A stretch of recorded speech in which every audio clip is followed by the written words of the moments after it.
evening.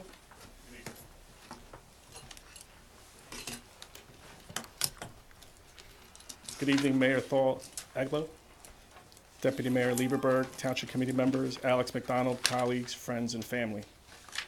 We would like to take this opportunity to thank the Township Committee for the continued support of the Millburn Fire Department and for providing a safe and secure environment for the residents of our community. We are so fortunate and blessed to work in such a caring and compassionate community.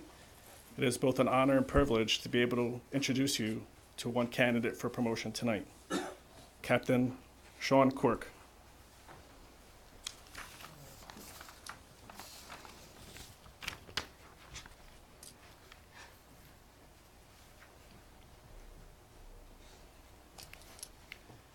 Captain Sean Quirk is being promoted to the rank of Battalion Fire Chief.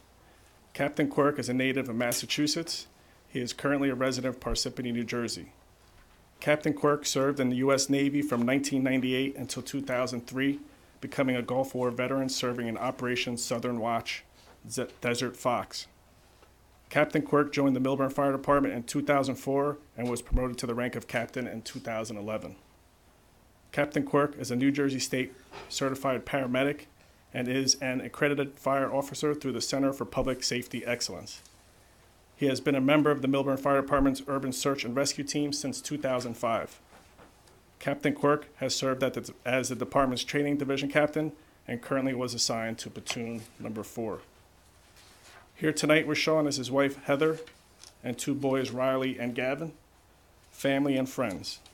After his promotion, Battalion Chief Quirk will be assigned as platoon commander on the 1st Platoon. May I have a motion to approve Resolution 19101, which confirms the promotion? So moved. May I have a second? Second. Roll call? Ms. Burstein? Yes. Mr. Levy? Yes. Ms. Lieberberg? Yes. Ms. Prukas? Yes. Mayor Thal-Eglo? Yes. The clerk will now issue the oath of office.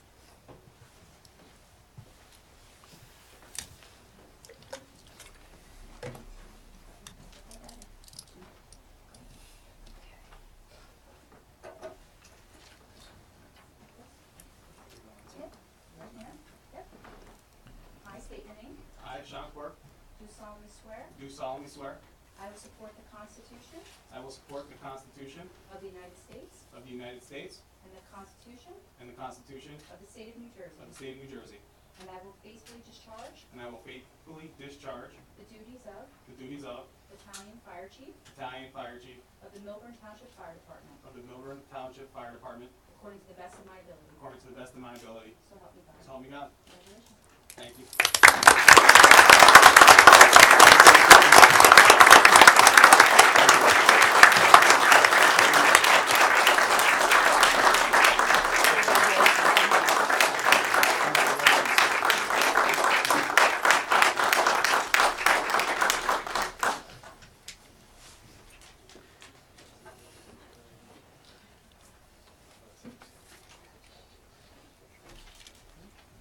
Oh, and Chief gave all of us a coin, which we're very thankful to have. Thank you.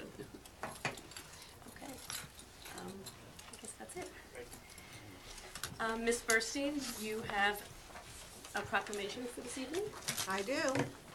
Whereas distracted driving is a serious life-threatening practice that is preventable, and whereas distracted driving can result in injuries and deaths to all road users, motorists, pedestrians, and bicyclists, and whereas distracted driving occurs when drivers divert their attention away from the task of driving to focus on another activity instead, and whereas in 2016 alone, distracted driving-related crashes resulted in 3,450 deaths and 391,000 injuries on our nation's roads, and whereas in New Jersey, distracted driving was listed as a contributing circumstance in 53% of all motor vehicle crashes in 2016, and whereas the state of New Jersey will participate in the nationwide distracted driving 2019 crackdown from April 1st through April 21st, 2019, in an effort to raise awareness and decrease driver distraction through a combination of enforcement and education. And whereas the national slogan for the campaign, "You drive, you text, you pay," and whereas a reduction in distracted driving in New Jersey will save lives on our roadways, Now therefore be it resolved by the Township Committee of the Township of Millburn that the community declare their support for the distracted driving 2019 crackdown, both locally and nationally, from 2001 through from April 1 through April 21st, 2019, and pledge to increase awareness of the dangers of distracted driving. Thank you. Very timely proclamation. We can take a quick recess if anybody would like to dash out. Thank you. Okay, a couple of minutes.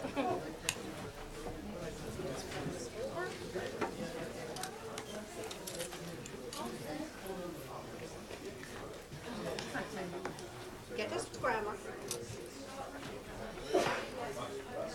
You're lucky I didn't read it. He changes all things around. This is something You know, I have no expectation. You'll tell me when you think I should start paying attention again. It seems that there's just That is too many true. things. That The is question right. is, I do like it. why is it not going on? Right, it's not going on the ballot.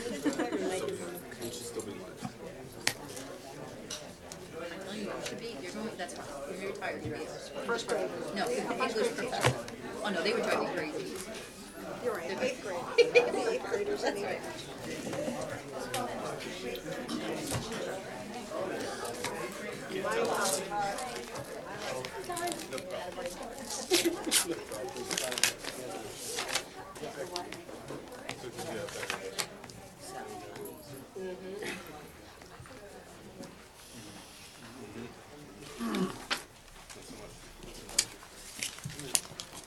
Okay, back on. Welcome back. Minutes. May I have a motion to approve the January 15th, 2019 Township Committee minutes? So moved. May I have a second?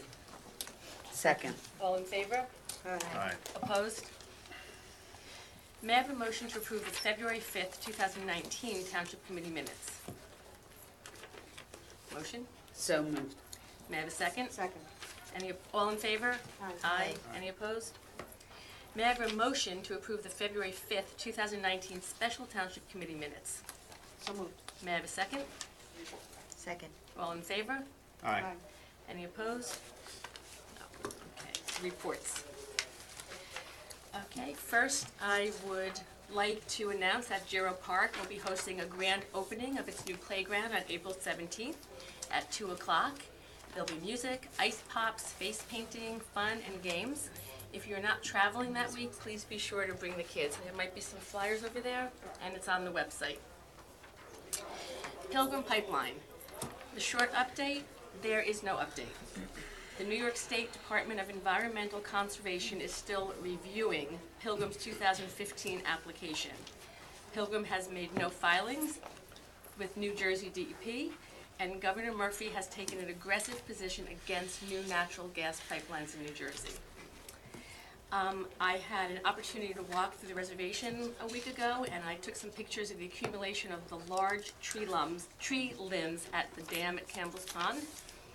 If these logs dislodge, they can travel downstream and choke the narrow waterways past the paper mill, under the PNC, the Delhi Bridge, and into Taylor Park. Our DPW is taking a look for access to see if we can remove these, but it's very limited access. I've shared this with Congressman Malinowski's office. The congressman is very concerned because this is all within the CD7 district, which floods. Millburn will be writing a letter to Essex County Executive and the Mayor of Orange to explore how to remediate this logjam. This is a vital starting point because as we've learned, the Army Corps is not providing any solutions quickly. And this goes very nicely with an event that Congressman Malinowski will be hosting, an Earth Day trash cleanup at and around the Campbell Pond area on Saturday, April 20th. We're waiting for more information, and we'll have details on the website. And as a matter of fact, today his New Jersey staffer walked the area with John Bass of DPW, and they had an extensive conversation of how this area can be affected with the flooding. At the joint meeting, our sewer authority, they assured me they conduct periodic checks where debris is known to accumulate. Millburn DPW is also tasked with checking these areas and reporting back to them. They do extra checks after heavy rains, which I believe we might be having some next week. And they do appreciate when our residents inform them, as we had the problem last year at Ridgewood and Gilbert Place, so we'll keep on that. LED lighting update, Lot 1, which is by the clock tower, and Lot 5, which is Town Hall, have all been updated with LED lights. You'll notice when you go out tonight. We have a request into JCP&L to have all the streetlights along Millburn Avenue and Chatham Road changed over to LED. We don't have a date, but they have our request formal. Our town planner is also currently updating the town's lighting ordinance to be brought before the planning board, because currently all applicants have to get a variance for LED lights, which is now the norm. The Hobart and White Oak Ridge traffic light update. The county is currently conducting a survey of the area. Letters have been sent to the property owners on the four corners by our engineering department, letting them know that this area has passed the warrants for the installation of a traffic light. In the meantime, we ask these homeowners to make sure their site triangles are kept clear. We had our second Short Hills train station public outreach. New folks came with new ideas. It was very helpful. See some new faces, meet some new people.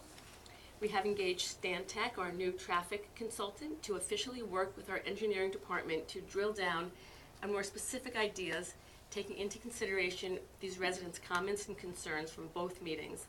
And we assure you, nothing gets approved without more outreach.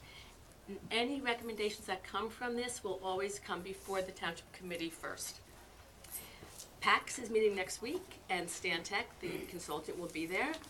We have asked that they review our mission statement as well as our minutes and have some preliminary ideas and measurements pertaining to the corners at Millburn and Main Street. These corners have been identified as the first targeted area by PAX, and Stantec will be doing a site visit. All of our PAX minutes from our two meetings will be put and posted on the Millburn website. I'll have Jimmy or somebody do that tomorrow. We have all our minutes updated from our two meetings. If you want to have comments, please send us your comments. Last, I had a mayor's breakfast with about 10 of Millburn's commercial property owners. It was kind of a meet and greet listening session just to hear their thoughts, because they're down on the ground, they know what's going on, and it was very informative, and I've been trying to meet with as many property owners individually who are not able to attend that meeting. Lastly, one more thing. All the remaining pay stations are being installed along Millburn Avenue east of Main Street. That should be happening anytime now? Within a few weeks. Within a few weeks. You'll see them. Okay, that's it for my reports. Ms. Burstein? I do not have a report. Ms. Lieberberg? Well, it's 5 days and countdown for our Mill Wheel Festival. So I encourage you all to come to Taylor Park on Sunday from 2 to 4. You'll see a live demonstration by Dan Fenelon decorating the wheel. There'll be live music. There'll be project and arts and crafts projects for our younger residents. There'll be refreshments, 2 to 4, Taylor Park, right around the Bauer Center, rain or shine. Also would like to let everyone know that the farmers market will be resuming on June 4th in the same location. I'm excited to report it appears that we have interest from several new vendors that will be joining the market, and the hours will be changed ever so slightly, and we'll have a start time of 1 p.m. till 6. So first day will be June 4th, and more announcements closer to the date regarding a kickoff celebration for the farmers market. Thank you. Thank you. Committeeman Levy? No report. Committeewoman Rufus? No reports. Clerk Gaddy? No reports, Mayor, thank you. Jimmy? No reports, thanks, Mayor. Okay, Alex? Yes, just two reports. Pending the Township Committee's approval under the consent agenda, there is a paving project for lots 12 and 8. Lot 12 is the lot between the deli and Basilico. Lot 8 is the, I'll call it the commuter parking on the knoll in Short Hills. Those two lots are slated to be completed over spring break while we have a decrease in use of those lots. I wanted to get that announcement out. Of course, we'll be communicating that through the website and other channels, but wanted to get that out again, pending the committee's approval of the contract, since we won't have a meeting before spring break starts. The second report is regarding the Sustainable Essex Alliance. As the committee may be aware, today there was a phone call with the group, which included Verona, Montclair, Glen Ridge, Maplewood, and Millburn, in which the idea was to aggregate energy for the community as a whole, for the residents. The bid, or the RFP, was split into two, with the PSE&G territory, which included everyone else besides Millburn, and then the JCP&L territory, which obviously was Millburn. Unfortunately, the RFPs came back to not be in a financial favor for our residents. Although there was a green component to the energy, a projected savings of 1.2% for a 15-month contract, or approximately $1 per month, was a little bit of a risk in a fluctuating market when it comes to a utility like electricity, and it was thought best not to proceed at this time, although Millburn is still part of the group and will continue to evaluate its position there.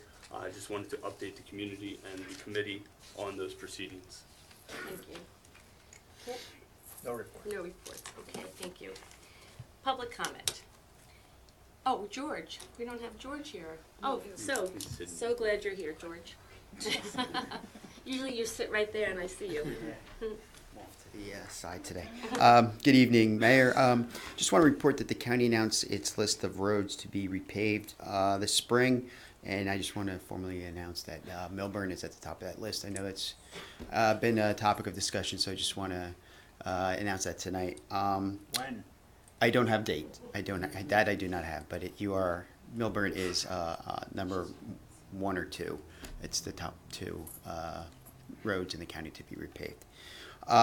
In other announcements, this month, Saturday, April 27th, Essex County will be hosting its Earth Day celebration at the Environmental Center in Roseland from 11 to 4, and there'll be a number of events there, especially for children.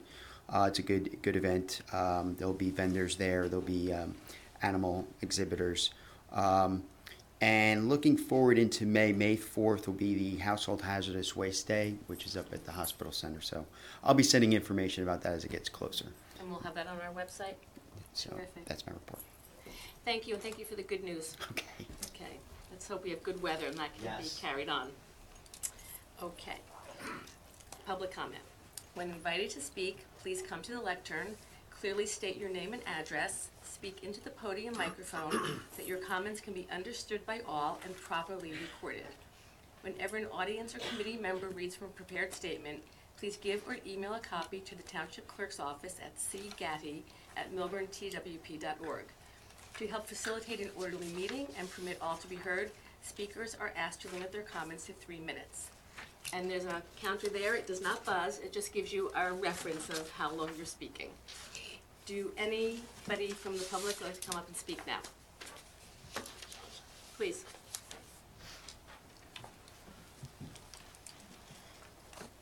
Phil Kirsch, 93 Cedar Street. Mayor, as you know, because you were there last night at the Essex County Environmental Roundtable, the towns were urged by Assemblyman McKeon and I believe Ed Potasnik also to consider individually banning plastic bags or single-use bags as a way to move the state along to doing it. And I was just wondering if we've discussed that in Millburn. I know there are a lot of issues as far as upsetting customers and upsetting different businesses, and I think we had a trial with reusable bags with a couple of restaurants in town, but I was just wondering on the status, have we looked into any possible ban or education with that? The reason I didn't report on that is the Millburn Environmental Commission will be meeting on Tuesday, the 9th, I believe it is. And they are working on something. They have been working on this for quite a while. So when they have something of a resolution passed within their commission, then they will bring it up to us. And it was interesting how he said they are kind of encouraging all the municipalities to do their own to try to force the state to have this whole discombobulated thing to work on, which will help the state be forced to make one ordinance or law Right. for the whole state, which was, I didn't know was the, kind of a pathway. Yeah. But nobody's working on it, the commission's been talking about it, and it's complicated. Yeah, It's yeah, not an definitely. easy One of the things that, ordinance. actually, my wife suggested when we were talking about it, hope you don't mind me throwing your idea out there, but was there's so many times that, like, we've gotten in a habit of bringing bags. So there's so many times that we have to remember to tell the salespeople, I don't need a bag, I don't want a bag. And if even, for starters, even if there was a way to get the word out or some kind of little public campaign, even to say, ask customers if they want a bag. Well, when I go pick up my prescriptions and they're giving me my pills in a bag and they put it in a plastic bag, I say, I don't need a plastic bag, it's already in a bag. So you're right, it's about public service education, it's about educating the community, and that's gonna be part of the environmental commission, the green team, the school's green team, they're all working on that. And hopefully they will have their resolution to present to us. Good. And then it's up to the township committee members to see how they feel about it. But Okay. John McCain was a great speaker last night. Yeah, you did was a really good good. job. Yeah, thank you. You're sure, thanks. Anybody else? Come.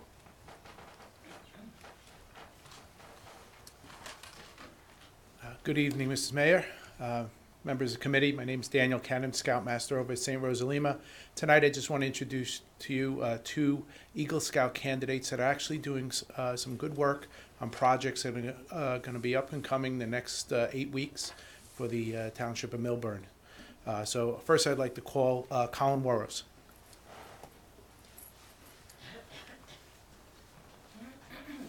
Hello, I'm Colin Warros, 52 Slayton Drive. I'd now like to please hand out some information before I talk about my project. Thank you. Thank you. Just raise the microphone when you go back. Thank you. Thanks.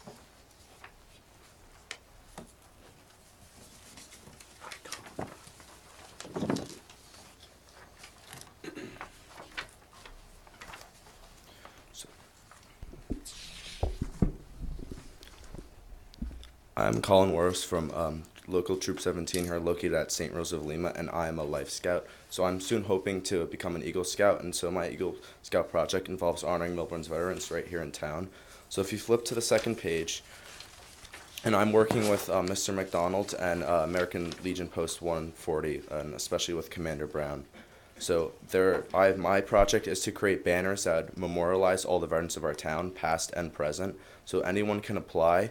And so I've done research, and there's a total of 40 banner locations in the town, and these would be on the same size and dimensions of these banners, which are 4 feet by 10 inches, and these would be installed on the existing street lamps.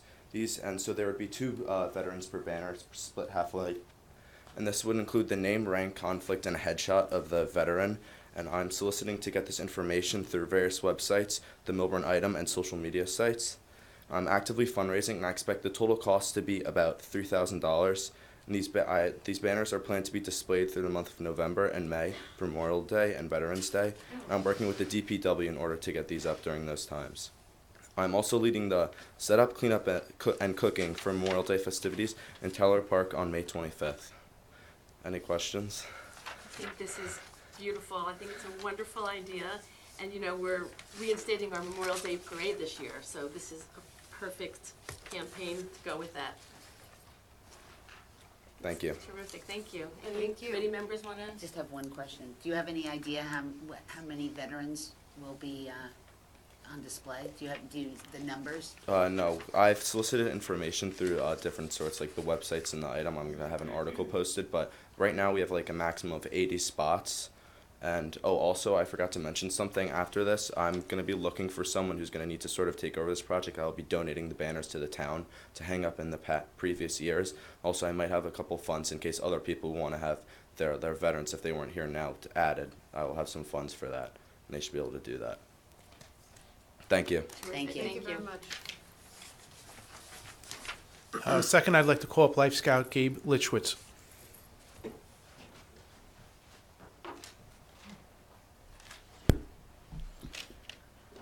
Good evening, honorable members of the Township Board and fellow community members.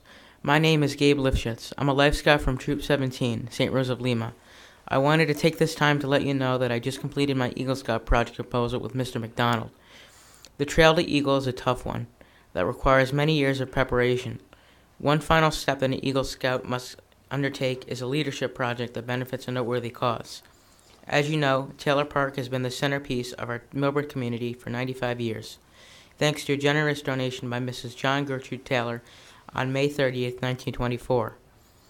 The current condition of the gazebo and neighboring weather shelter located in the Rose Garden is in disarray and requires repair. The project will be completed in time for the Memorial Day festivities. I am thankful for Mr. McDonald's assistance, and I'm excited to improve the quality of Taylor Park for years to come. Do you guys have any questions? Will you be power washing and restaining it? So that's a good question. I'm not sure if we're going to power wash it, but that's definitely a good idea. And we're also going to stain it the same color. Does anyone have any other questions? No, but thank you. No? Thank you for your Also time. very good idea. Thank you. Thank you very much. Thank you. Thank you. Any other members from the public would like to speak? Okay. No, I think you Oh, I'm sorry. Hi, good evening. Evening, Honourable Mayor. Committee members, my name's Ted Lestrange. I'm not a resident of Millburn, and I want to go way off topic. My address is 43 Prospect Hill Road, Cuddybackville. That's upstate New York. I don't have good news, and I've entitled this Genocide by Scalpel, because that's a title given by one of the investigators into forced organ harvesting in China. Their updated research concludes China's hospitals transplant between 60,000 and 100,000 vital human body organs each year. But China has no real organ donation program. Here in the US, with the most sophisticated organ transplant system in the world, a patient can wait 2 to 3 years just for a matching organ to become available. In China, however, the waiting time is measured in weeks. An organ transplant tourist to China, including one from Millburn, can arrange a specific date for their operation. But that means someone will be killed on their behalf on that date.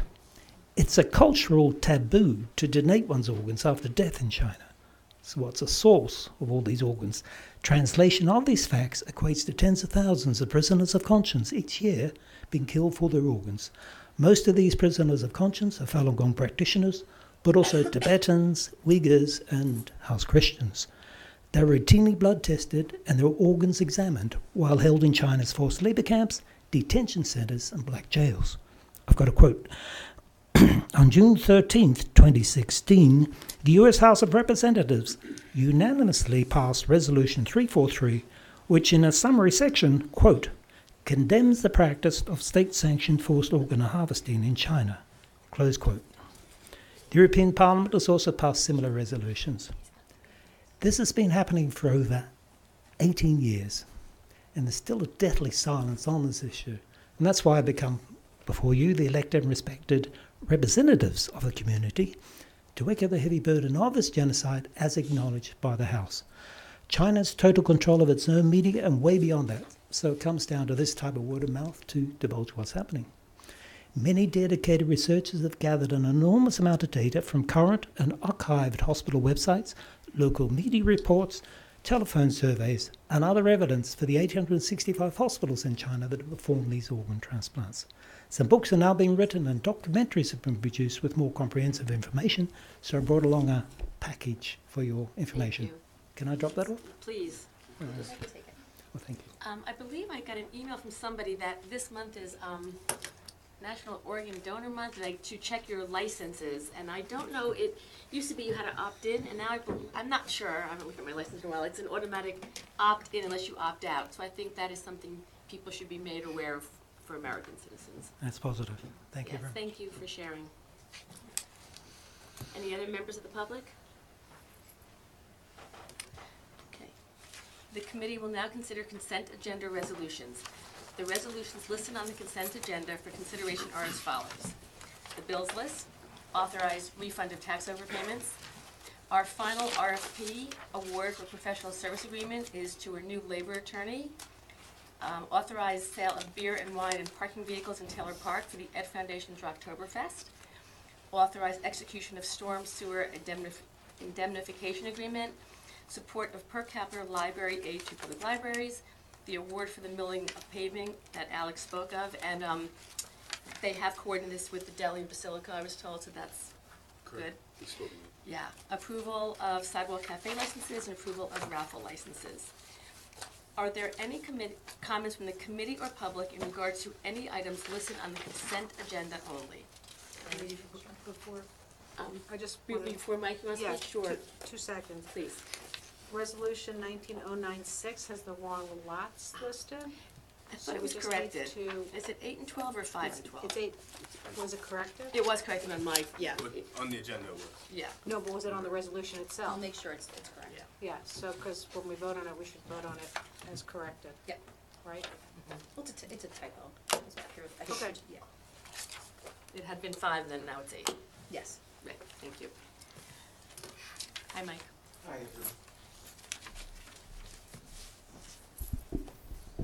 Good evening. My name is Mike Bannock. I'm the director of the Millburn Library. I'm here to speak tonight about the resolution in support of per capita library aid, and indeed to thank you for your support.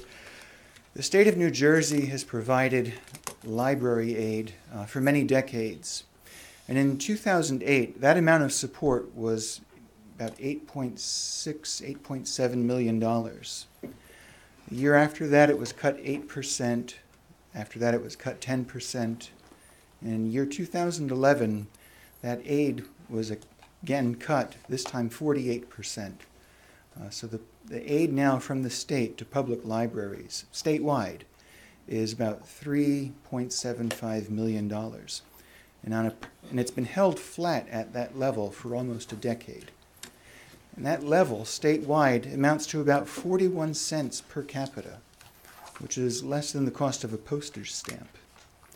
Right now, there are 2 bills in the legislature, Assembly Bill 3801 and Senate Bill 2668. These 2 bills would restore aid to the past level, which is $1.20 per capita. And this resolution would demonstrate the township's support of that, not only to our legislators in this district, but to legislatures in other districts. So I thank you for passing this resolution and look forward to this becoming law statewide. Thank you. Thank you. Any other comments from the committee or the public on the consent agenda?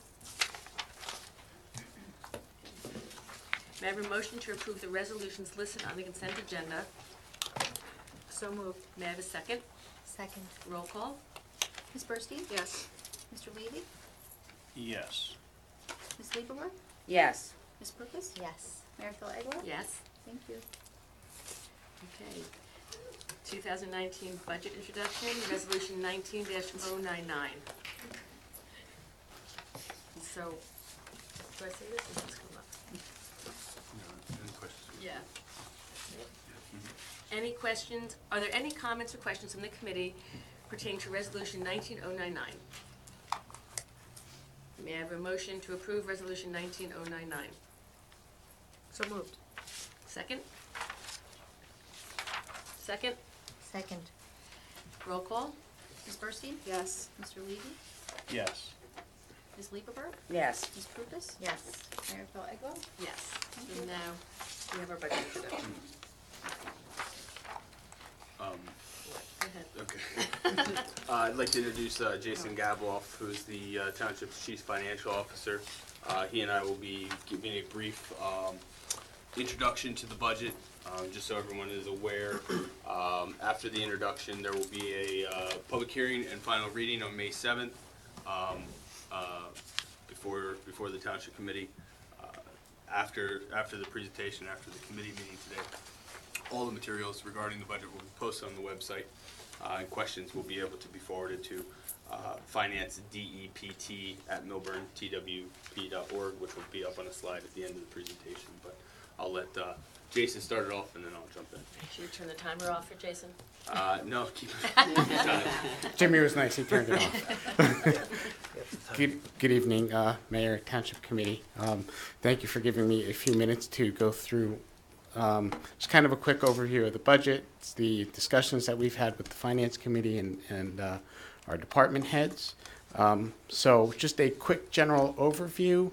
The amount to be raised by taxes will be increasing 1.85% over 2018 to $42,982,862.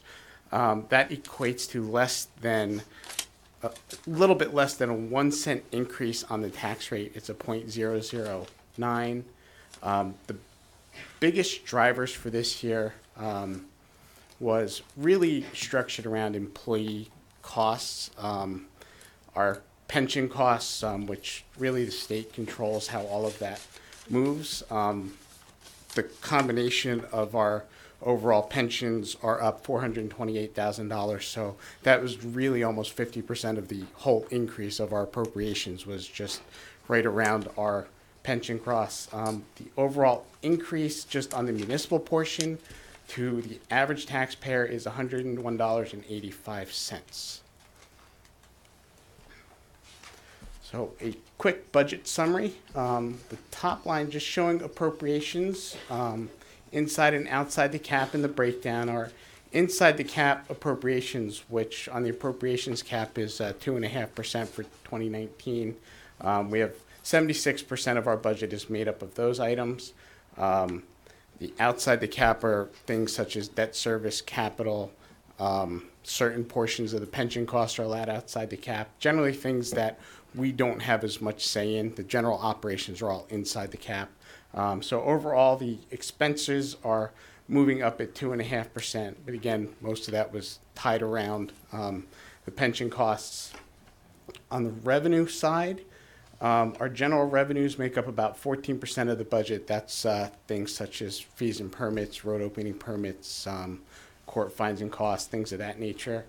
The amount to be raised by taxation, which we showed on the previous slide, makes up, and this is kind of across the state, somewhere between 70 to 75% of every budget is your local property taxes.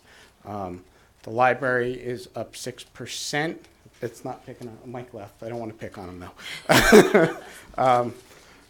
And our surplus that we reuse, that we've generated and reused back into the budget to help offset property taxes is $4,750,000. So again, as on the previous slide, the tax rate is at 0.441 cents or 44.1 cents, which is slightly less than 1 penny on the rate from the prior year.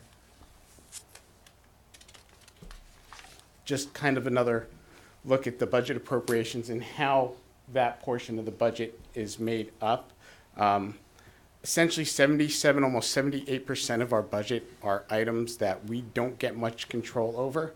It's really non-discretionary, and that includes contracts and pension costs and things like debt service. Once you go out and you do some things, you have to pay those items back. So reserve for uncollected taxes, which is in the top one, but that's really also non-discretionary.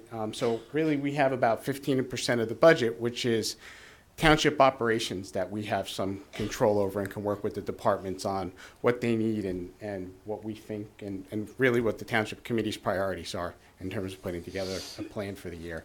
And then the remaining 6, almost 7% are things that we put in. Alex is going to talk a little bit more about the capital plan for this year, but funding that we can put in for capital projects and our reserve for uncollected taxes, which essentially makes up the difference between what we collect and then what we have to pay to the school and the county. So regardless of what we collect, we have to pay the school and the county 100% of their tax levy. Okay, so our total tax levy comes out to about, between all three entities, the school, the county, and the town, about $188 million. So this is really the breakdown. $53 million to the county, which is about 28%. The school is 89 million, which is 49%, and the town is at 42 million, which is just about 23%. So we're at the smallest end of the group. Just another, more of a graphic breakdown of what that looks like. The library is actually the smallest portion. You would see a specific line on your tax bill for the library portion of the tax rate. Okay, so one of the things that we like to look at, and it's important to the residents, obviously it's important to the township committee, is what is the impact on a resident. So for a total average tax bill of $24,662 to our residents, the town, and these are all estimates because obviously values fluctuate slightly. So on average, the municipal portion is $5,614.97, and it just kind of shows the breakdown and how all of that gets taken into account as you look at your tax bill to try and understand how the money flows through to the different entities in town. So year over year,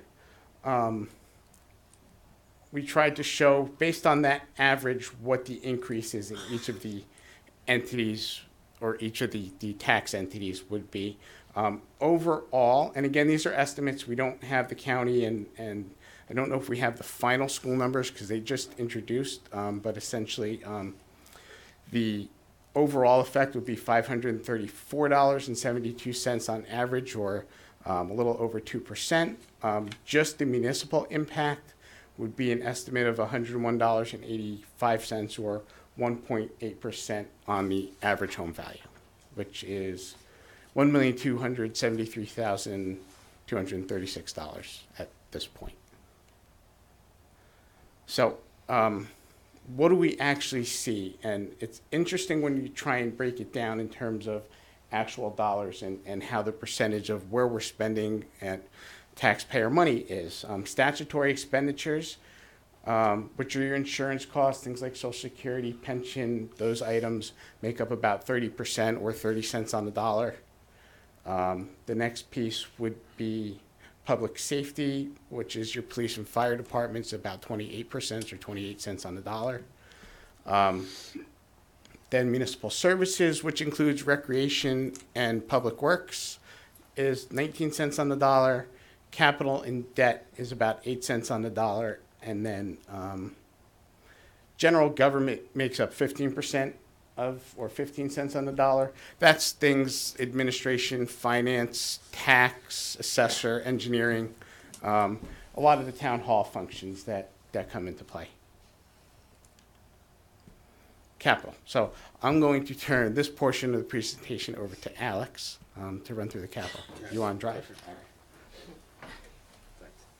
So generally, during our budget introduction, we don't discuss capital very much in terms of a plan or terms of where we are and how things are going. But I thought it would be nice to have a bit of an introduction to the township's 2019 capital plan, which will come after the final adoption of the budget in the form of an ordinance before the township committee, and just give a sense to the public and as well as the committee as to sort of some of those items that are popping up. What you see here in this picture is actually a flume in a waterway within the township that is in desperate need of repair. As you can see, a lot of these flumes were constructed with concrete and stone to channel the water, whether it goes under a particular property or, for instance, in the Glenwood section, you have the diversion works that run past the Arboretum. This happens to be behind the Short Hills Gardens apartments in between St. Rosalima and the Mausoleum. This particular section of flume is in bad disrepair, and we are actually being asked to repair this. And so this is just one of the capital items that we'll be looking at. So the capital plan, or the capital budget in this year, in 2019 proposed budget, is $1.7 million. This encompasses a wide range of projects among the major departments: public works, fire, police, and engineering especially.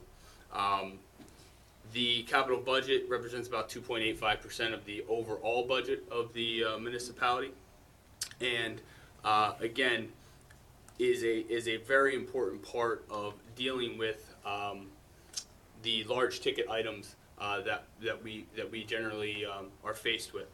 So some of the goals when we're thinking about our capital plan is being proactive about the growing infrastructure needs. We have an aging infrastructure, as do most communities, whether it is the pipes that are under the ground or the buildings that we're working in, or even the curbing that is along our roadways.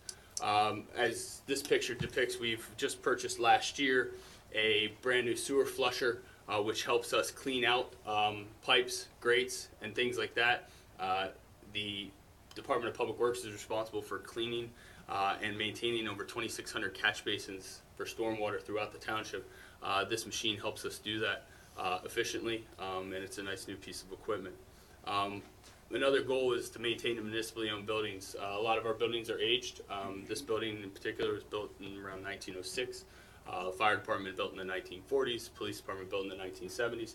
So we have some maintenance needs there, and a lot of times you put some Band-Aids on it, works, but we need to start doing some larger impactful things to those buildings to keep them going, and while sort of evaluating that cost and that benefit of doing that. One in particular is the Millburn Police Department. We'll be getting a new HVAC system. We've currently been renting equipment to provide for those things at that building. And the other goal is to sustain financial flexibility, address the township's the needs of the township. And what I mean by that is to be able to react to things that are needed, and have that financial flexibility.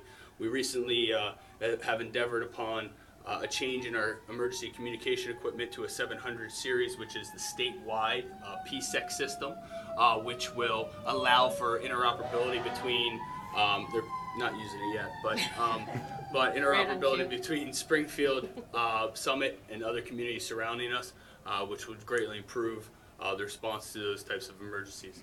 And it also, the plan generally is utilized so that we are able to do capital projects without incurring a lot of debt. The township has always maintained a bit of a pay-as-you-go philosophy when it comes to capital projects.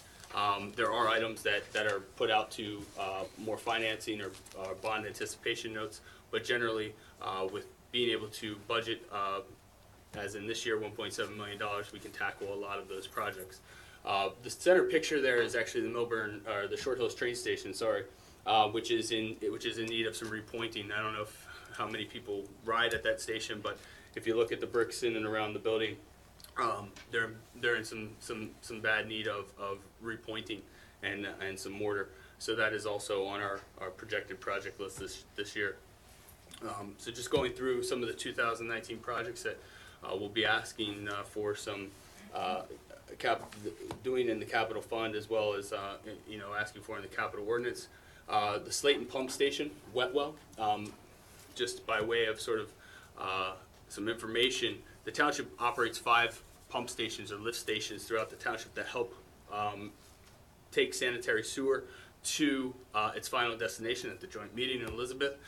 These pump stations were built in the 1950s. Some of them have been upgraded throughout the years, but they are, the Slayton Pump Station in particular is in need of a wet well, which is generally where everything sits before it is forced up and over the hill toward Elizabeth. This is a large project. This will be in the ballpark of about $1.3 million for the overall fix to the building itself, the electrical within the building, as you can see in a very outdated, sort of old guts to the Slayton Pump Station in that picture, as well as the repair to the wet well. Short Hills Garden Flume, which I explained earlier, the police department HVAC, as well as the communication upgrade. This goes along with other smaller things that may include vehicle purchases and other equipment. For instance, we just recently upgraded the police department's video camera system and things like that. But that all plays into the township's capital plan. for 2019. As I stated at the beginning of the presentation, public hearing, final adoption would be on May 7th, pending the approval of the introduction. All budget materials will be placed on the website under the Finance Department. And questions can be emailed to financedepartment@millburntwp.org. Any questions from the committee?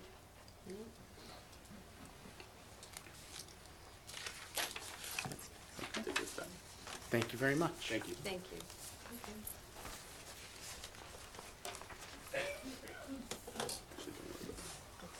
Next, Resolution 19099, the governing body certification of compliance with the United States. Oh, we'll do that. Done. That was so fast. Okay. Would any member of the committee like to comment on the presented 2019 budget? Yes. Public hearing and consideration of adoption of the 2019 budget is scheduled for May 7th committee meeting, which begins at 7:30 p.m. The introduced budget is available in the Township's clerk's office and will also be posted on the website. May I have a motion to approve Resolution 19-100, which introduces the 2019 budget and sets the public hearing and consideration of adoption of the budget for May 7th committee meeting? So moved. May I have a second? Second. Roll call. Ms. Burstein? Yes. Mr. Levy? Yes. Ms. Lieberberg? Yes. Ms. Prupus? Yes. Mayor Thornton? Yes. Thank you. Okay.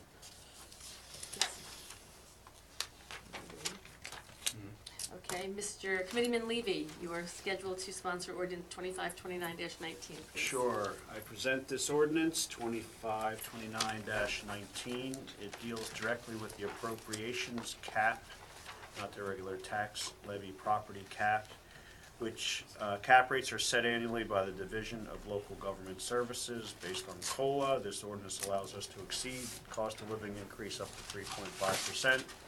Essentially acting as a line of credit for the township. The ordinance is largely technical, but under the local government cap law, a municipality shall limit any increase to 2.5% unless authorized to increase it to 3.5%, which is the purpose of this ordinance. And we here will have a 1% increase in the amount of $445,034. The ordinance itself allows us to increase it up to 3.5%, again acting as a line of credit. I move that this ordinance be taken up and passed on first reading and that the township clerk be authorized to have the ordinance published in accordance with law in the item and for the hearing and final passage on Tuesday, April 16, 2019. I second that. Roll call, please. Ms. Burstein? Yes. Mr. Levy? Yes. Ms. Lieberberg? Yes. Ms. Prupus? Yes. Mayor Thornton? Yes. Thank you. Ms. Lieberberg, you are scheduled to sponsor ordinance 25-30-19. I'd like to present an ordinance entitled 2530-19, and this is an ordinance to amend Chapter 7 of the General Ordinances Traffic of the Township of Millburn to redesignate parking lots on the eastbound Short Hills train station side. And essentially what the purpose of this is to combine the three parking lots that service the eastbound Short Hills train station into one parking area. And by combining these lots, that will allow spaces to be more thoughtfully distributed for handicap parking. And this is a revision to Chapter 7-35.7, designation of types of lots will allow for handicap accessible parking adjacent to the train station. I move that this ordinance be taken up and passed on first reading and that the township clerk be authorized to have the ordinance published in accordance with law in the item and for hearing and final passage on Tuesday, April 16th. I second that. May we have a roll call? Ms. Burstein? Yes. Mr. Levy? Yes. Ms. Lieberberg? Yes. Ms. Prupus? Yes. Mayor Thornton? Yes. Thank you. Okay. We are moving on to old business. I believe Ms. Prupus would like to speak on the topic. I just wanted to follow up with, so Joe Getz from JGSC came about a month ago, and I wanted to hear everybody's opinions and kind of see if anybody wanted to move forward with hiring him or having him come back, or just wanted to talk about it. Any committee members have any comments? Well, I'll speak. He didn't, the concerns I raised, there was questions to him, weren't addressed by him in any meaningful way, and still exist in terms of what do we do with his preliminary report. So he had, I'm trying to recall the numbers right, he had about a $16,000 phase one of his report, and then you had to move to phase two, which would be in the neighborhood of $40,000 to implement it. And we have no plan. We have no thought as to what we would do with the initial survey, which can only be implemented by paying him another $40,000 for his implementation plans and efforts. And we don't know what we would do with it. So it seems to me it's premature to really have a discussion on retaining JGSC or any entity like that until we have a plan about what we're going to do with it. Okay. Any other committee members like to talk about this? I have a question.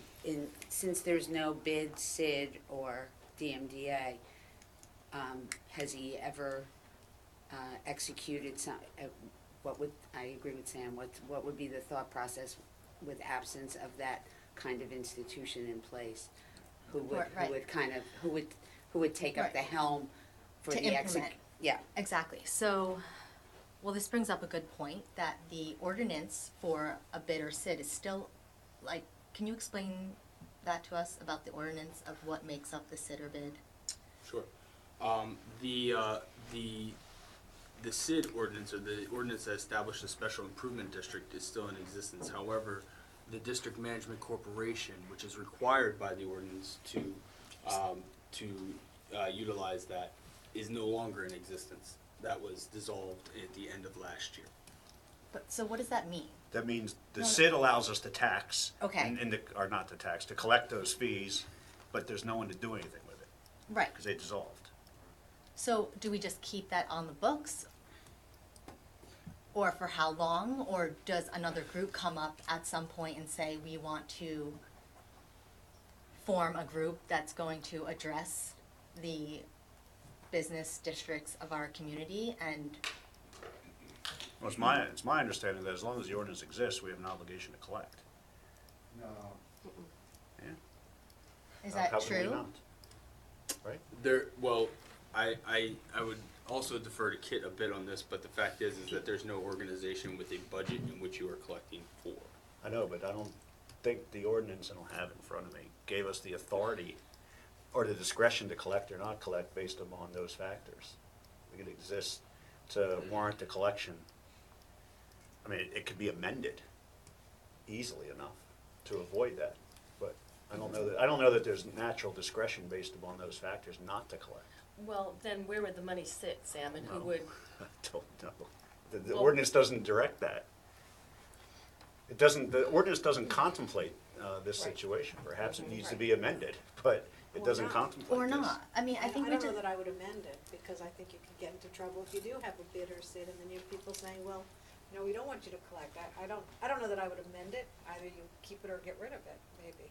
I'm not advocating one thing or the other than, as I recall reading it, it's going back months, and I defer to been a while. Kit, that there was no discretion not to do it.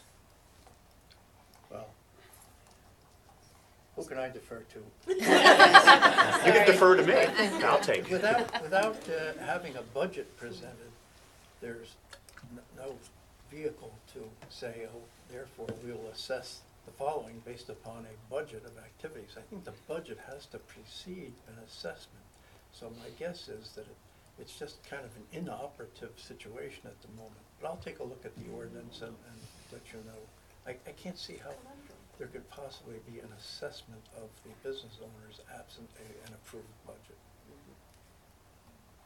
Well, I agree with you that the utility of the budget would contemplate that, but the question is whether the language of the budget, of the ordinance contemplates that. And we're in the business of complying with written ordinances. If there's gaps in them, or if there's the language in there, we have to comply with it. I'm sorry, what? Did we approve the budget last we refunded what money was left. No, but we did approve a budget last year for this year. Well, then, we collect. Right? I think we need to have, Kit's firm look into this. I think this is not, we don't have the answers here. I think we should direct Kit to look into this further. Do we have? Probably a good idea. Okay, so do we have agreement on that, to have Kit's firm look into that? Into what? Into what our Whether we have to situation collect is. or not. Right. Whether or not we have the mechanism to collect. And then if we collect that money, who decides what to do with it? Joe Getz? I don't know. I don't think we give Joe Getz the power to determine where this tax money goes. Commercial tax. I don't think anyone's saying that. So back to Joe Getz. There you go. Thanks. I think that, from my perspective, the downtown, Upper Millburn Avenue, all the business districts, so forget the downtown, but just the commerce in Millburn Short Hills needs attention. And I think that in order to take any action, it should be founded on data.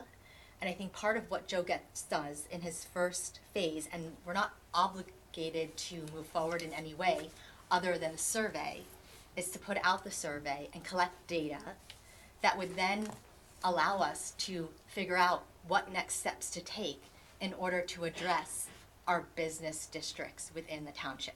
So I'm not saying that, I think it's good to have data, and I think that this is one way of doing it, and I'm not asking, I don't even think we need to potentially make a decision on this tonight, but I do think that the commerce and the business districts in our community need attention.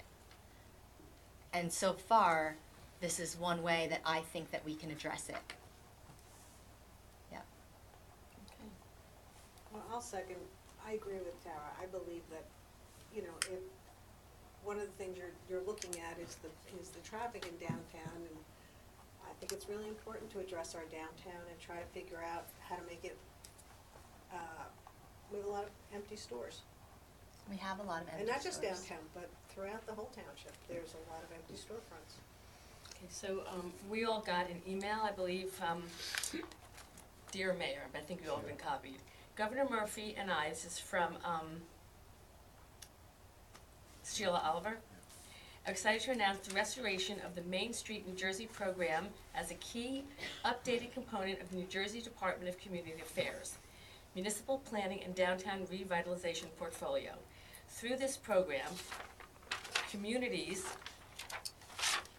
will have access to a variety of services, including technical assistance, training opportunities, and financial programs designed to create thriving and dynamic downtown. The new program will kick off with 3 regional workshops, the first being in Montclair, April 23rd, that I plan on attending. All workshops are free and open to all.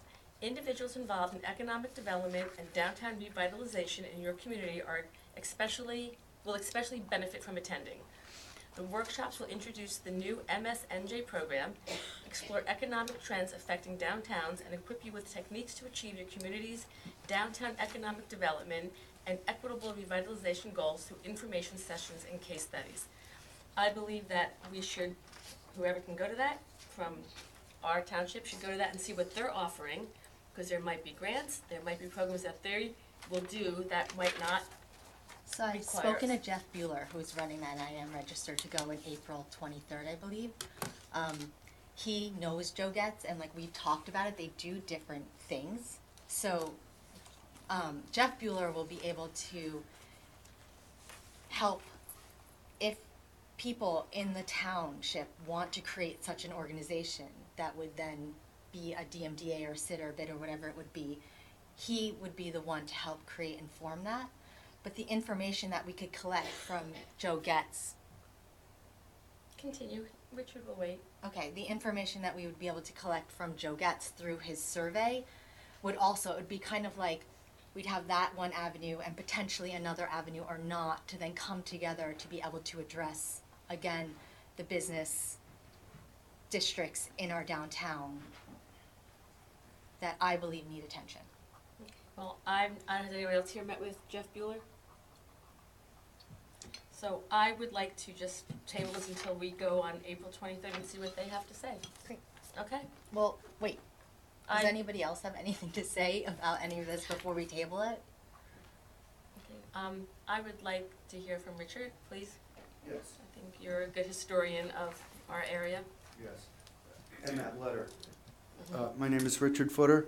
I have that letter. And if you go online and you click on the link where Okay. it says the 3 different locations, go to Montclair. In the first paragraph, there's another link where you go to Main Street. This is just tweaking the original Main Street legislation, which started at the state level, the municipal level, set up downtown management corporations. That's what that is. If you go to that, you're going to see that the implementation to what you're contemplating going to requires an assessment all over again and a downtown management corporation, whether it be a SID, a BID, whatever, but the Main Street legislation at the state level requires a municipal ordinance. The municipal ordinance requires a downtown management corporation, which is funded by The property an owners. assessment. We've done the exercise 3 or 4 times through the DMDA, and I think I started to say this last time. The information was very valid and pertinent and very informing. But once you get to the stage where you need to implement it, there is not the cooperation for it. All the data leading up to it is great, but then what do you do with it? We paid into a downtown management corporation for 26 years. It's not going to change. There's got to be a different way to take the information and do it without an assessment and without a downtown management corporation. There's got to be another vehicle that's not going to be so cumbersome and be such a money pit that doesn't go anywhere. Well, And for that purpose. Right, well, I will say that of all the dozen or so property owners I've met with, Yeah. they have said they are against the assessment. They I know feel they that. have not gotten anything from it. I don't know what to do now. You know, I was gonna see what I could learn from here. Well, we can think about that and talk Well, that's why about we it. met with the property owners. We know we have some zoning issues, we know we have some things we need to tweak in town, and I think that's a starting point. Well, having said all that, Yeah. I would like the Township Committee to consider repealing Ordinance 12-92. That's the geographic footprint with all the addresses that's in the Special Improvement District. And as far as the budget that was passed, the Management Corporation dissolved before the end of the year. So the trigger to collect didn't kick in. I don't think that's true. I don't know. No, it is true. And as far as the Well, assessment. I know when it's true that when it dissolved, but I don't know if that one leads to that, I don't think you can make that leap. Well, It says they- what- the ordinance they- says what it You know what, says. we've asked Kit to look at it, so. They let's not argue the dissolved, they ordinance. dissolved before the end of the year, so there was no budget going into the next year. And the ordinance requires a budget to have the assessment and a downtown management corporation to use it. I don't disagree with that, it's a timing issue. And I'm not advocating that we collect the assessment for no utility. It's just, for me, it's ordinance Well, compliance. I'm requesting that you repeal ordinance 12-92. Well, I know the property owners that I've spoken to would agree with you, but we have to figure out what's best for the town. I personally don't feel it's right to start taking money from property owners who have been adamant that they feel they don't want to pay, they haven't got anything for it. We have to decide what we can do. But we did pay for 26 I know years. you did. I know. Okay. And I'm not trashing the DMDA because this exercise that they did do several times through surveys of not only the property owners, the businesses, and the residents was very informative. There was just no push to use it. Not that the DMDA didn't try, but there wasn't any group that was willing to receive it. So that goes back to Sam's point. If the township put tax dollars, pay $17,000 to get this data. What do we do with the data? I don't think you need to pay for this. I personally think that the information can be had without that. By the property We- owners just talking with us? I think we can get this information. There's enough experience and enough records to have a template to do it without spending that kind of money. Yeah, I probably agree with you on that. I don't know that we need to pay We should be JGSC professional. We should have $17,000 doctorates in this for already. But still, what do you do with it? Okay, then what? The natural thing is, the only thing that can be done with it is the township committee has to take action on it. And that's not what the township But you committees can't. do. I Because know. even if you took action on it, you can't force a property owner. Hence my point. So, Go on. Okay. I have a question. Where is this data that was collected? Is it part of the DMDA? Is it? It's another- DMDA information that they've And got. and how dated is the information? Is it? Well, some of it goes back to 92, and then there were 2 or 3 tries along the way. I think the most recent was when Jillian was here, so that can't be that long ago. So if you're looking for a template, I mean, yes, retail's changing, so, you know, that part has to be tweaked, but I think everybody still wants the same kind of choices in the downtown for goods and services. If you wanted to update that, you could do that right in-house. Alex can do it. I'm kidding. Alex can do anything. He's got a magic wand. I don't quite understand what you would be doing though, like what you say. Any Alex- information that you need Right. updated, you can do in surveys. Who would be writing the survey? Who would be Depends on how implementing much the you want to spend. I mean, you survey? can spend $20,000 and have this guy do it, but No, what I'm are you just going to saying, do like, with the information? The alternate, well, I think that there is actually discussions to be had and that we actually need to move into a place of where we're looking at how we're gonna revitalize the business districts of our downtown. Those discussions we should have. Who? Like how? So if we don't wanna hire someone to facilitate all that, are you gonna do it? If you hire somebody, Right. who are you going to point that person to? What do you mean? Who are you going to point that person to? Is this person going to present a case to people who haven't been recipient for 26 years? They haven't received it in 26 years? Well, so you're just saying we're not gonna do anything about the downtown or Upper Millburn Avenue? I'm We're not just gonna, saying like, that. let it- I'm not saying that. The question was about this particular person. And when I heard him speak, he sounded very good, and he named a lot of towns. Mr. Levy did a very good job of asking questions, as did Mayor Eglo. And it turned out that a lot of towns that he mentioned, he really didn't do the work in. He didn't work for them, but he mentioned those towns because he had conversations with them.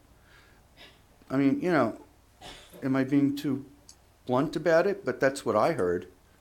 Okay, so do we want to, so just in terms of like, I don't want to keep bringing something up in a month or not, so is anybody else at all interested in this service? Or talking about it again, or? I'm Thank you. interested in the service. I don't know necessarily that maybe he's not the right person. There are a lot of Right. companies out there and people who do it, so maybe we should continue investigating. The township committee isn't interested in this particular company. Is that fair assessment from everyone? So we'll let it I go? think that's a fair assessment for at this point. Well, I go back to what are we gonna do with, back to Sam's point. Once we have this information, what's the next in terms of an execution? That's, we'll have all this data, and then and what do we do with the data? Well, That's my question. Because he said in his letter, he said, the challenges facing Millburn is the absence of a strategic plan to drive economic growth, economic activity and growth. And once again, I ask, what will happen in the absence of a DMDA SID bid to execute the vision? So, that's my question. I do think we we all could benefit from a fresh set of eyes, but I just want to know, data for data's sake. I think we need an end game. Okay. Richard Wasserman, you want to speak? Yeah. Hi, Richard Wasserman, 24 Inverness Court. I'm just wondering, is there any way to reconstitute the DMDA with new people, with any other volunteers that want to come forward to try to get their hands around some of the issues on a volunteer local basis that may help survey the merchants and try to get this, trying to get our some action going? I mean, the DMDA, to be fair, was dissolved without any notice. Nobody knew it was dissolving. I mean, we don't know what whatever happened. But isn't there a way to try to bring some new volunteers into the downtown? I mean, it certainly does need attention. I mean, there's so many vacancies and whatnot. But I would say that it's not just the DMDA. You have Upper Millburn Avenue. You've got that area around the Short Hills train station. I mean, I think if we're going to look at it, you can't look at it myopically, just in the lens of the 200 participants on Millburn Avenue in this grid. So right, I know that. You raise a good question. No, I'm just saying, like, instead of kicking it to an outside firm, is it possible to try to reconstitute a volunteer committee? If the ordinance is out there, then the ordinance exists, so. Right. I'm just saying. Any group of people. I'm just saying, can can't we form an look LLC. at? I mean, they Yes. dissolved, but can't we? Compelling volunteerism, is that what you're suggesting? Yeah, I mean, why can't we try? I mean, They're in before- opposite, the expression itself is an opposite. I mean, you can't compel volunteerism. No, but you could. But you you're- can try. no- Any group of people, right? Go put together Any group of people can do it. I'm just saying, why don't we try? If there were Who's we? Well, I'd like all of you to know. If there were merchants downtown and property owners who were interested in doing this, they would be talking, I would think. We have met with property owners. Right. They're not looking to form a group. Now, if Right. there's, Nobody wants to pay. it's not even that. They're not even looking to get a group of people to talk. If 5 people Right. decided to form a board and decided to incorporate Right. with a good idea, they could come before us and say, Right. I'm willing to be the president, vice president, treasurer, secretary, whoever else would be on the board. Right. And they would have to make a proposal to us, and we could hear them. Right. Hold on. Mr. Futter raises a very good and valid point, that for 26 years there was this, and Right. and And the it didn't property work. owners don't feel as if the assessments were worth the value of the SID's performance. And so if you reconstituted a new SID, why Because would there's anyone different- think there would be any change in that? Because maybe the people that were on, the people that were on that, on that board, it wasn't functioning. I mean, for whatever reason, and I don't know why it didn't function and where all the money went, or for 26 years, right? I mean, right, but maybe we don't want the same people that were on it. Maybe you want some new people. But those outside influences would still exist, and those people who caused it to be dissolved to begin with would still exist. And frankly, I think the message that we're hearing, the message I'm hearing, is that the money would be better spent not on an assessment, but for the property owners to invest in their own properties rather than paying the township money for a SID that doesn't perform for it. And I think the important piece here is the zoning. We're Right. working on that. It's making it a way to get tenants into our stores. Is up to the property owners to work with commercial real estate brokers. Right. It's up, you can't make them lower the rent, you can't make them put a restaurant in, Right. you can't make them do anything. It's up to them to lease their property, and they have to do that. Right. I mean, my point is that I wonder if we can engage some new people to help in the effort. they're watching on I mean, the if they're camera, watching, yeah. Come If on, you're watching, folks, help. come forward and help. I mean, Right. Frank, just He's not Frank, he's Richard. Frank, I know, Richard. frankly, the persons who have the most direct interest in this, the property owners themselves. I realize we as township committee members have an interest, and the public has an interest in the downtown revitalization, et cetera. But these people have the most direct interest. They own the properties. They have financial interest. They don't want it. So all these non-owners are suggesting to owners that they need to have a SID that the owners don't want. They don't want the assessment. Well, some of them don't want, but I'm just saying it's Well, in the the ones who town. have been vocal and expressed their views Right, to us. right, but, the town, we have so many empty vacancies, we have, such challenges, I don't with a know that lot we of have the. so many We do. We- We do. But Richard, how do we compel them? I- So Joe's one, I read his one of the reports for his town. He talked about having more restaurants. Take a look at the Bain. We can't compel Mr. Futter or Talco or some of the other people to accept a business. It's up to them. Then it has to go through the planning and zoning. We're trying to Right. make that process a little more streamlined. That is a really, really important first step that we are working on here at Town Hall. Right, right. No, and I do know that, and I do appreciate that. I'm just saying that a lot of our neighboring towns, like a Summit or some of the neighboring towns, they do have functioning, volunteer groups, DMDAs, volunteering groups that do put out newsletters, that do emails, that are helping in their downtowns.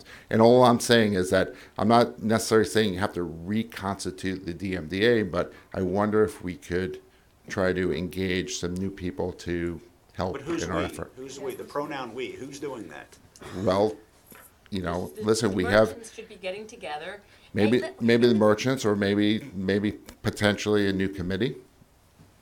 I'm just throwing it out there. Do we just accept that the DMDA dissolves and without notice, and they all they just send out the funds and it's over? Is that what we accept? I think the next best step is to let Kit's firm dig into the weeds, as they say, and find out really what the ordinance says and what we're obligated to do or not do. And then we are working on, which I really believe is so important, we're working on the ordinances. Right. The LED, not having to have a potential tenant have to get a variance for LED, because everyone, so these are things we're working on. Right. Thank you. Thank you. Okay, can you make it quick? Come on. Maybe, it might be obvious. I hear. I think there is a need for. There are a decent amount of vacancies. I think talking to people who know the business, going to some of these meetings, or possibly having a consultant is a good idea. But I think whatever is done, I think what we're all saying is missing here is some kind of connection. If it can't be the township committee, if you hired somebody for a year, from the town, hire them in a position. If the assistant business administrator had time, whoever your point person is going to be. So whether you work with a Joe Getz, whether you work with somebody from the state, that you have that connection that you control, and without a big bureaucracy like the DMDA, you have a person who reports directly to you, has the flexibility, can go up on Millburn Avenue downtown, and report to you, or even work at your direction, but have the time to do this. It might be worth the investment as a full-time thing, a new position even for a year or so. So just to throw that out, because I see the link missing whatever way we decide to go. Right, thank you. Thank you. Okay, moving on. Everyone comfortable moving on? Yes. We have some new business also from Committeewoman Prupus, please. So I have been working with Jennifer Duckworth, and the ordinance was in the packet, right? Drafting an ordinance to create a pedestrian safety advisory board. New business. Go ahead, talk about it. It's yours to bring to the floor. So I believe that we need a permanent pedestrian safety advisory board that has a 3-year term, and that it has its own bylaws, and that people can say that they want to be on it through the volunteer interest forms.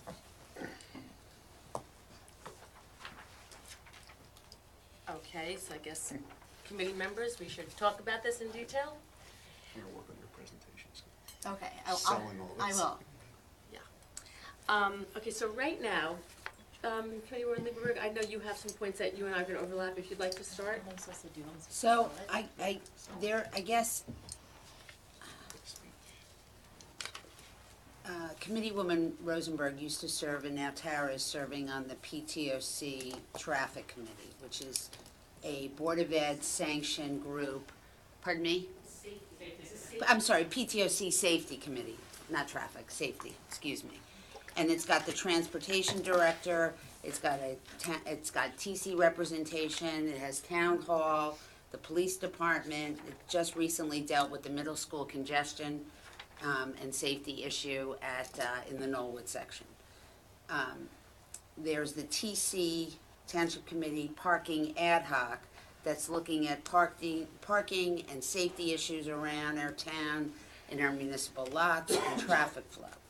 There's the TC PAX Committee that's looking at downtown circulation, traffic, and safety.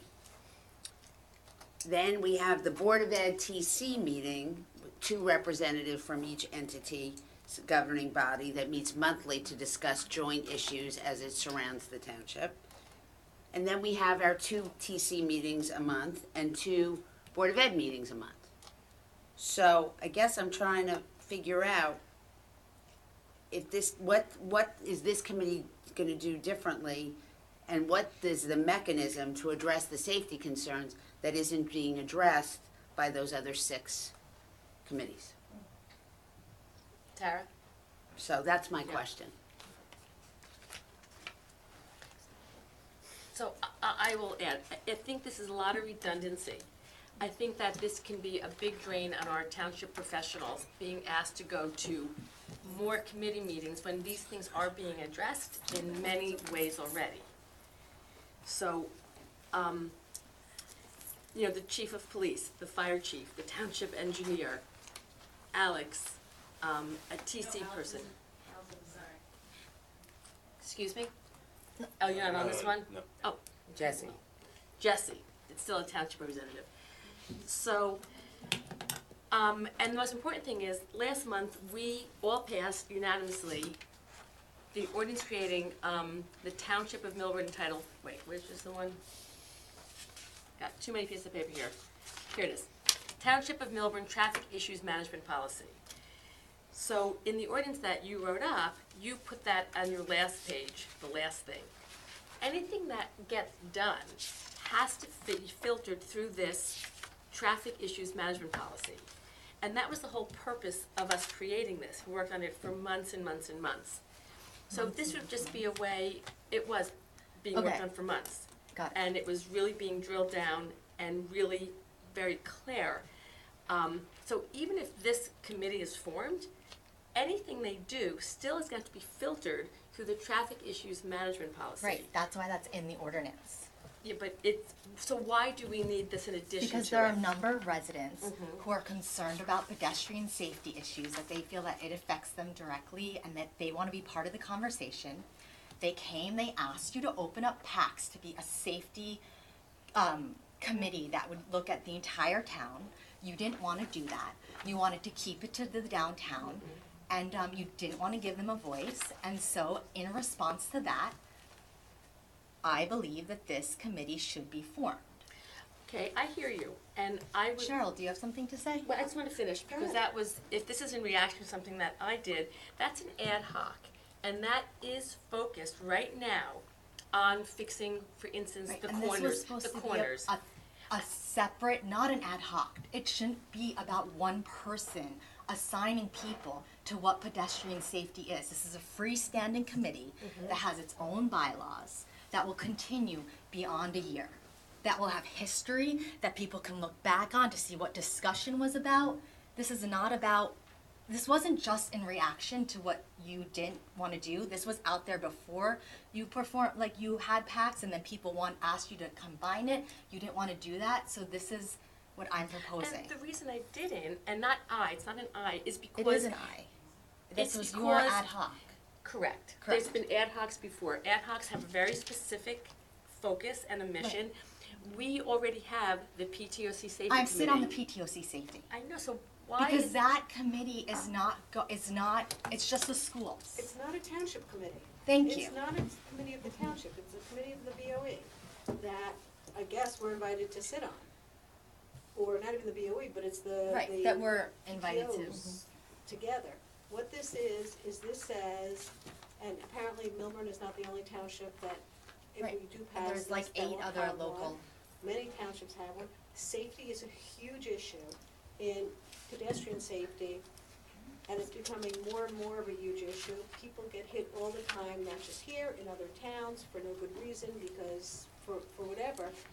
But this says we care about safety, we care about safety throughout the township, we care about what our residents are saying about safety, and there's no reason to oppose this. This I'm sort not of opposing it, becomes Cheryl. an overarching, almost safety governing committee that will live past you, past me, past whatever, and will continue on to have that history, to have hopefully meeting minutes and the whole 9 yards, and not, and you know, there's nothing wrong with creating new standing committees, because that's what this is. This will be a new standing committee. Well, what about Jackie's question? So you listed 6 committees that are concerned with safety. Well, that's not Well, hold completely on, hold true, because the parking. I know, and I'm gonna get to that, but there were 6, call it 5. Is there any overlap between what those 5 safety committees?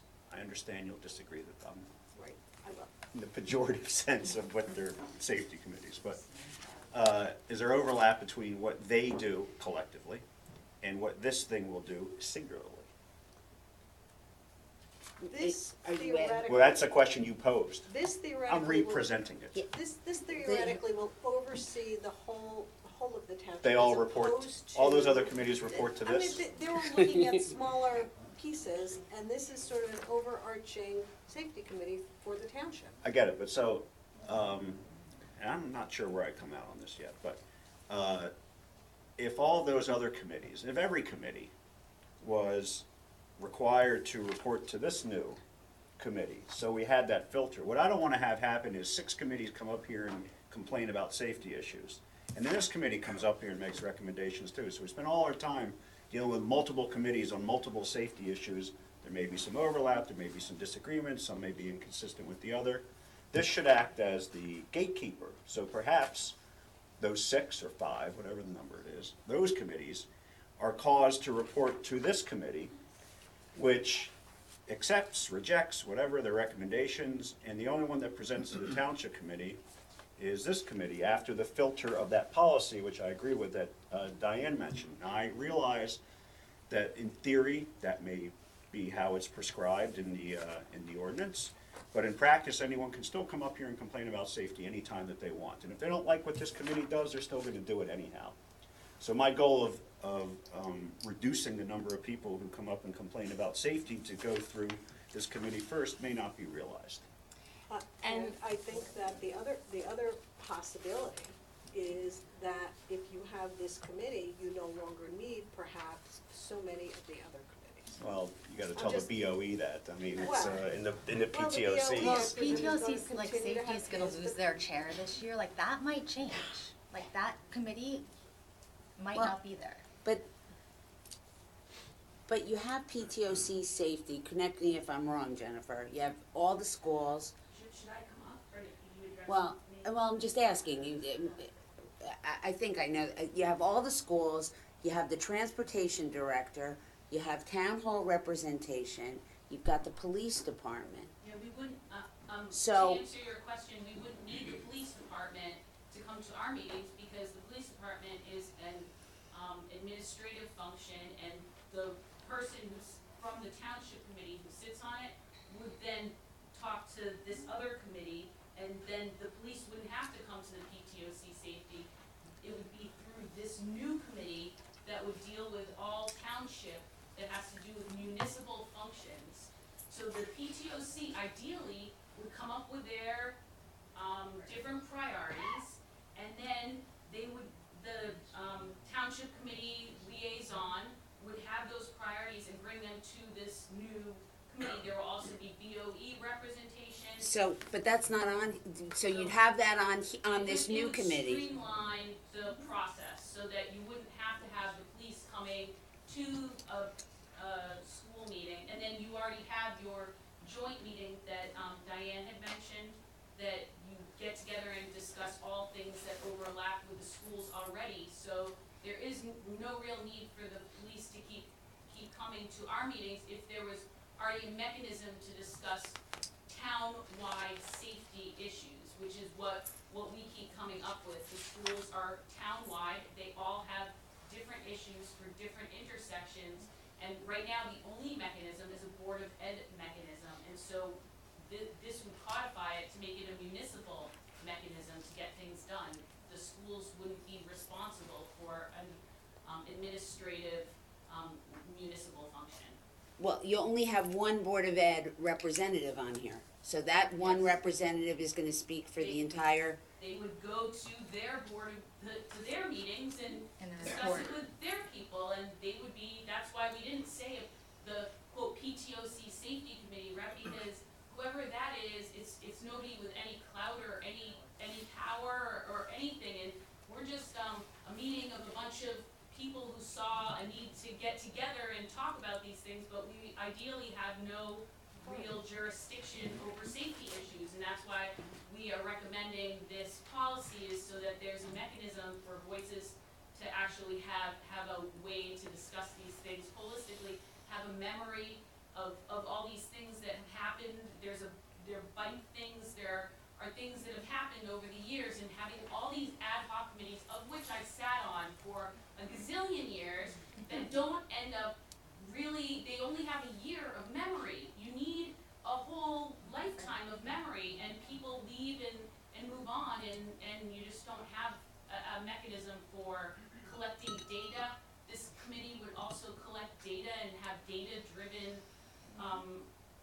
solutions instead of just, people talking about how they feel about it. There would be data to back up which intersections should you look at, and everybody would come together so that it would not overlap with the PTOC safety committee. That should lose a little bit of power because this would take over. So I have two questions. Would you look to disband the PTOC safety committee? No, the PTOC safety committee would still meet with representatives from each of the schools. Right.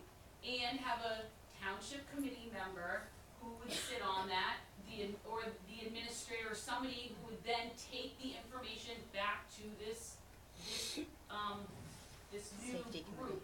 Right, That would that's- then discuss that and would have the police, because the police shouldn't have to come to our meetings, and they can't come to a monthly meeting that doesn't have any power to do anything. so have a PTOC representative sit on both committees. Well, That's what the Board of Ed, they can. The PTOC is the parent-teacher or organization. The PTOC is comprised of PTO representatives But from all Because 8 schools. But we have the Board of Ed instead, like a Board of Ed liaison, because the Board of Ed. But we're not going to all the Board of Ed this is the thing, we're not attending the It has Board of Ed. nothing to do with us. It has to. PTOC is reporting to the Board of Ed, right? And the There's a Board of then Ed is person the- at the PTOC meeting. Oh, okay. Okay, Is so the that same person? theoretical person would be in both rooms, so that As that the person would be able to, as the liaison, right, the same That's what I just TC said. person would be at that meeting and then at this meeting. So it would take less administrative resources, and it would have a mechanism for all the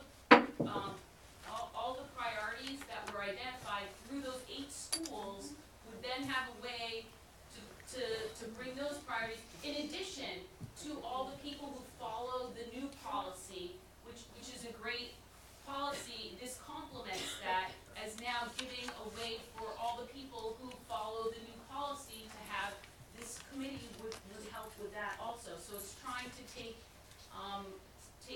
the responsibility and give it to this committee to then be able to advise the township committee in a more knowledgeable and meaningful way, as opposed to just the way it's just a bunch of ad hoc committees, and instead of just doing it ad hoc. And this isn't, other towns, so many other towns have this type of committee. It's not radical in any way. It's kind of like amazing that we don't have it, especially with all the talk about pedestrian safety that has been going on for the past 10 years. Like, it's amazing that this committee doesn't exist. So I know the West Orange Committee, they have 8 people on it, and it's professionals. It's not, They have residents are on it too. There are two residents. One actually works for NV5, and one is also a planner by profession. And the rest are just their township engineer, their planner, I believe. I left those notes home. It's not set up like this with 5 volunteers, and they're all 3-year consecutive terms. It's not. No, oh, in the West. And that's Orange, it's right. When you So say consecutive, what do you mean, they have staggered? No, it's not staggered. It's not staggered. There's 3 versus this is all staggered. Why did you write it up like that? Or did you write that? Well, we did it so that it would have history. So if you have 3 people that are on it and then they all go at the same time, But then who you're knows? getting continuity of people working together. And that's how he put it to me. They like the 3 people having 3-year terms together, and most have been re-upped. Staggering makes more sense. It does make it right. Well, I'm just telling you, I Okay. spoke to West Orange. Got it. And what type of do you want people who are professionals on the volunteer interest forms, or? I think it goes out the same way like for all the volunteer. If you want to be on this board, you submit your interest form and your reason why, and then the township committee comes together and talks to them and figures out who is the right fit at the right time to sit on that board.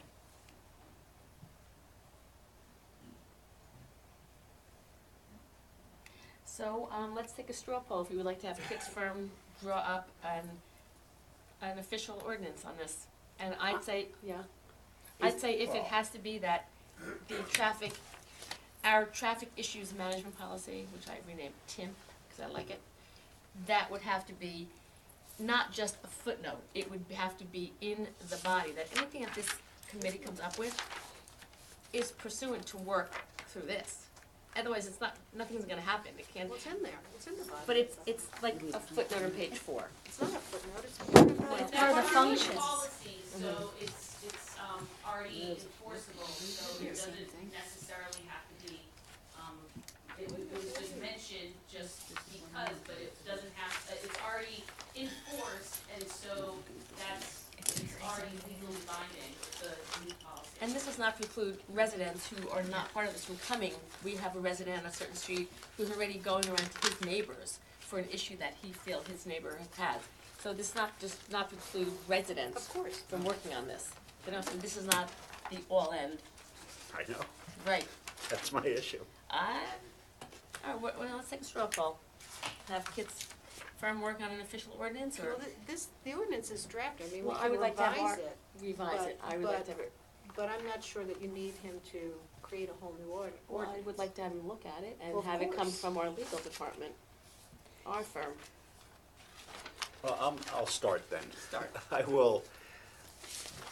I'm open to considering this if those other committees report through this new committee any of their recommendations. I think it's prudent to have one committee, this will now be 7 according to Jackie's math, but I think it's prudent to have one committee filter all the other recommendations, ideas, and thoughts of all these other committees, including the TIMP, as you're calling it. Tim. Including going through TIMP. And once all those filters are satisfied and all the recommendations are matured through all those filters, then they're presented to us by this committee, then I would support that. Okay. And I would call upon Kit's firm to insert language Insert in line. that way. So it's almost like a clearinghouse? Oh, yes, that's what we spoke about, a clearinghouse. I still think that you need somebody from the PTOC safety who's kind of has legacy, has history, has the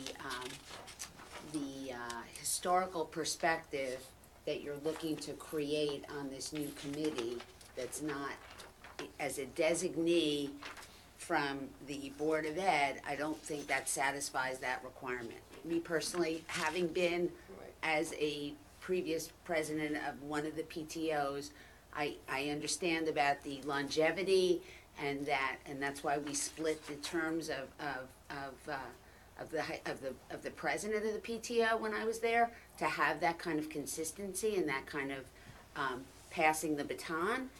And if in fact this is gonna be successful as an entity in driving, change and progressive change and, safety, I think we have to look hard on how we select the selection criteria for the participants.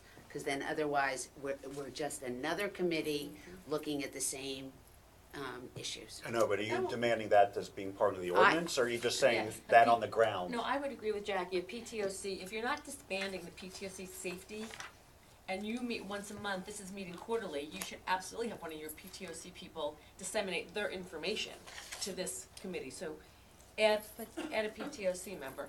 Right, but was your question whether or not the criteria of Of the other committees members? that, no, I'm sorry, go ahead. I think that was your question, whether the criteria for the volunteer members should be as part of the ordinance? Well, no, Jackie was explaining that the volunteer members need to have, one of them needs to be a PTOC, right? Okay. Yeah. So Well, I do you think want it's- that weaved into the ordinance Yes, itself? that's what they I just want, said. yes, I do.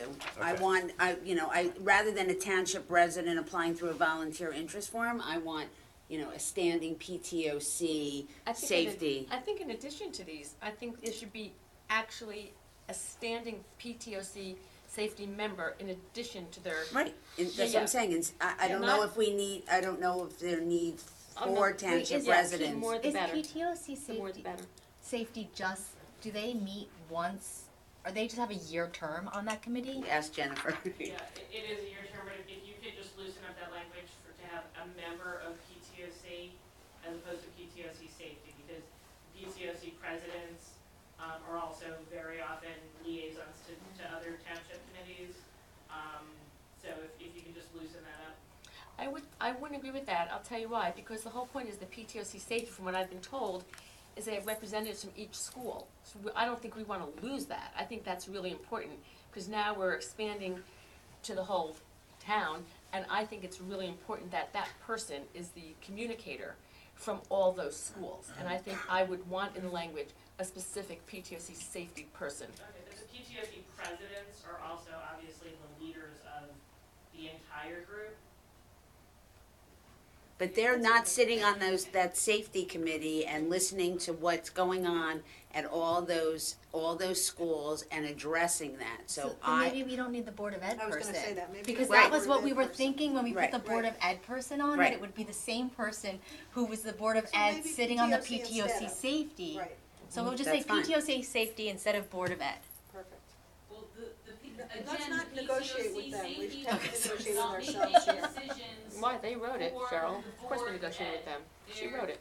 There's not any way, there's no, right now, if you do that, then there's no decision maker legally who's sitting from the whole school system on that committee. It's just. But you don't need a decision maker, you're bringing that to this committee. Well, no, but the township residents aren't necessarily decision makers either. Everybody's, No, Right. but there's no one to, well, I think that there should be a Board of Ed person. I agree, I think there should be a Board of Ed person and a PTOC person. Wait, Alex would like, PTOC person. Alex would like to see. PTOC safety. Yes, POC safety. I'm sorry, shouldn't normally jump in, but maybe just a suggestion would be, that the PTOC safety person and then the Board of Ed representative and the Township Committee representative don't necessarily have to go to the PTOC safety meeting as well, so that Right. everybody's going to that one meeting. Yeah, but And so that, the PTOC person would be the, sort of bringing those priorities to that group, whatever is brought up at that meeting. right, Right, that's why the PTOC safety person needs to be on this, as a specific line item. And it's not to say that that doesn't change meeting to meeting, as long as there's somebody from those meetings that can effectively bring that information to the group. so, and you have to think about how you're gonna address the other 6 committees that all deal with safety issues from. Kid's gonna write, they all have to report to this committee. I don't care how many, you can have 1,000 of them. They all have to report to this committee. And that's gonna be an open committee, West Orange is open, they rent a room, and many people show up. And like us, the same people show up with many of the same issues and complaints. But we like seeing you all here, so keep coming. So Okay. if I understand this. Yes. Assuming that this moves forward, is it your intention to provide that among these township residents, one of whom has to be also a member of the PTOC Safety Committee? No, that's separate. They Separate. can have their. Just have. You're just one- expanding how many people Yes, are on this. we've added another person to it. Got it. Under the Make it all- designee. Another Making it more person on complex. the list. Or maybe we Now should there's take 6 one of people. the should we take one of the residents away so it's an, No, it's I an don't odd think so. number? No, How I do you like even having even- that. Okay. Well, what do you, why not? Shouldn't- They have their own bylaws. They can have an even number of bylaws. They decide how they report to us. It's independent on their bylaws. It's in your ordinance. So it doesn't have to be odd or even. Okay. Why is odd or even matter? All right, it doesn't matter. But I also think that there should be 2 representatives from Township Committee, not just one. You think, I'd be happy to be on there with Tara, Mayor and Tara. Oh, I didn't know that I was sitting on it. Oh, would you like to be on it? Well, who? Why don't we What let about Kit? 3 years Why from don't we now? let? Is Kit gonna? Is Kit I'm gonna? staying here forever, Sam. And the residents probably would endorse that. Thank you. Yeah, maybe have Kit draft it up. Okay. and Right. I mean, it may Okay. take another quick discussion. Yes. You also gotta keep in mind that the township planner, well, on that list, may or may not be a voting member of whatever comes out in the bylaws and that is as needed and may not be part of that even number. So I think Actually, that township planner can go down below here. Right. Where you draw upon consultants. and Right, so as forth. needed. Right, Right. as needed, because Right. he charges. Is that Sounds great. consistent with what you want? Sounds great. again, I think this may take another draft and another presentation before the township. Yes. yeah, that was my other question. Excuse me. Fire chief. I'm just asking, why is the fire chief on here? The fire chief is on the West. I Side. understand the police chief, I alright. don't understand the fire chief. The fire chief is on a lot of the committees and probably for accidents and they're part of first responders and Maybe have he should be as information needed. and data around. As needed. As needed, great. Okay. Look at this compromise. Just got demoted, as needed. It's all good. Listen, it took a year to get the chicken ordinance ready. This, More. more than a year. More than a year. More than a year. Have there been any fines on the chicken ordinance? There hasn't been a permit issued. There must be no People- chicken. no, There's no people chickens ignore left it. in town. No, people just ignore No, it. there's no chickens left in town. They all get eaten. What All right. a foul ordinance. On Move that to note, adjourn. Sam, I second that. Second, all right. Good night, everybody. Thank you for attending.